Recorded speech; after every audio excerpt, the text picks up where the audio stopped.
Olá, sejam muito bem-vindos para mais uma videoaula. Damos sequência, então, à história do Brasil, tendo como tema hoje o Brasil Império, 1822 a 1889. Espero que vocês estejam gostando, né, curtindo, que tudo isso esteja sendo proveitoso, né, assim fomentando, então, o conhecimento e o aprendizado de cada um de vocês. Bom, o período imperial foi uma fase da história do Brasil que durou 67 anos, tá? Então, ele foi iniciado em 1822, quando o Brasil se tornou independente de Portugal, e é finalizado, então, em 1889, né, quando houve a proclamação da República. Foi um período iniciado logo após a independência do Brasil, em 7 de setembro de 1822, certo?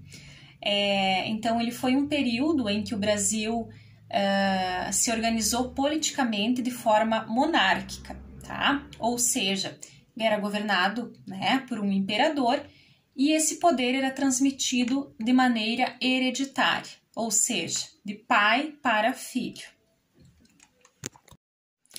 A mudança da família real portuguesa para o Brasil, ela se deu, então, na virada de 1807 para o ano de 1808, tá? Quando Portugal, então, foi invadido pelas tropas napoleônicas, certo?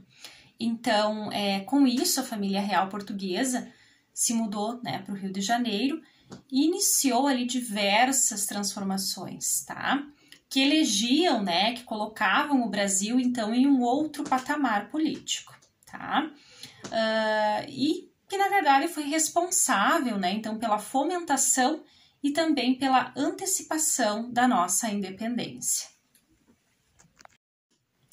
Bom, mas mesmo com todas essas transformações, né, ocorridas, então, com a chegada da família real portuguesa em 1808, o processo de independência ele só teve o seu pontapé inicial ou o seu ponto de partida, como dizemos, em 1820, tá? Quando ocorre em Portugal, então, a Revolução do Porto, certo?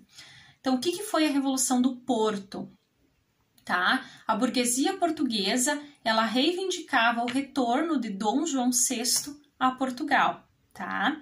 E também a revogação de medidas que garantiam uma maior liberdade econômica ao Brasil. Bom, todas essas exigências por parte de Portugal, elas foram vistas no Brasil como uma tentativa de recolonizar o país, né, e também de impedir, né, o desenvolvimento, né, da sua economia que estava em curso, né, estava sendo traçada, tá? Então, isso gerou uma grande insatisfação por parte dos brasileiros, né? E gerando essa grande decepção, essa grande insatisfação, que se deu início ali, então, este processo de independência, né? Então, que foi liderado por Dom Pedro, tá? Que era o regente, então, do país nessa época. Bom, todos esses desgastes, né, nas relações entre Brasil e Portugal fizeram com que Dom Pedro, então, proclamasse a independência do Brasil, tá? Então, dessa forma, né, o Brasil converteu-se a um regime monárquico, né? Dom Pedro, então, foi coroado imperador e tornou-se Dom Pedro I. Bom, o período imperial no Brasil, ele é dividido em 3 fases, que é o primeiro reinado, de 1822 a 1831, o período regencial, de 1831 a 1840, e por fim, então, o segundo reinado, que ocorreu de 1840 a 1889. O primeiro reinado, então, ele foi o período em que o Brasil foi governado por Dom Pedro I, né, filho de Dom João VI, tá? Esse reinado ele ficou marcado, então, pelos atritos de Dom Pedro I com os grupos políticos do Brasil, né, também pelo seu autoritarismo e pela grande incompetência, né? A gente pode dizer assim, pela grande incompetência que ele possuía em administrar o país. Então, com o fim da Guerra da Independência, né, era necessário que Portugal reconhecesse, né, a independência brasileira, tá? No entanto, isso só foi possível, só foi formalizado em 1825, né, por meio de negociações, né, que foram mediadas, então, pela Inglaterra. A Constituição de 1824, ela foi o exemplo mais claro, né, do autoritarismo que marcou o reinado de Dom Pedro I. Né? Mas não foi só isso também, ele era uma pessoa muito equivocada, tomava decisões muito equivocadas que atrapalhavam, né, que atrapalharam muito, né, o contexto dessa época, tá? Podemos citar, então, aí a Guerra da Cisplatina, né, que destruiu com a economia brasileira, com a economia do país, tá? Dentre também tantas outras rebeliões, né, nesse período aí, que demonstravam, então, a fraqueza, né, a sua fraqueza no comando do Brasil. Bom, pressionado por diversos grupos insatisfeitos, Dom Pedro I renuncia ao trono em 1831 em favor do seu filho, tá? Só que este filho, ele ainda não tinha a idade mínima para assumir o Brasil, tá? Então, assim, iniciou-se um período de transição, tá? Em que o Brasil foi, então, governado por regentes até que o futuro imperador tivesse a idade mínima, né? Que seria, então, 18 anos, conforme estipulava a Constituição de 1824, tá? Então, esse período de transição, ele ficou conhecido como período regencial. Bom, o período das regências teve fim, então, com o golpe da maioridade. O que foi o golpe da maioridade? Tá? Os políticos brasileiros, eles anteciparam a maioridade de Pedro de Alcântara, tá? Para que ele pudesse ser coroado imperador aos 14 anos de idade, tá? Então, esse golpe parlamentar aconteceu em 1840, né? Então, finalizando aí o período das regências, como dito anteriormente, e iniciando o segundo reinado. Bom, o segundo reinado, então, foi o período em que o Brasil foi governado, né, por Dom Pedro II, tá? Então, este período se estendeu de 1840 a 1889, tá? Então, foi marcado por momentos de auge e, por fim, houve, então, uma decadência.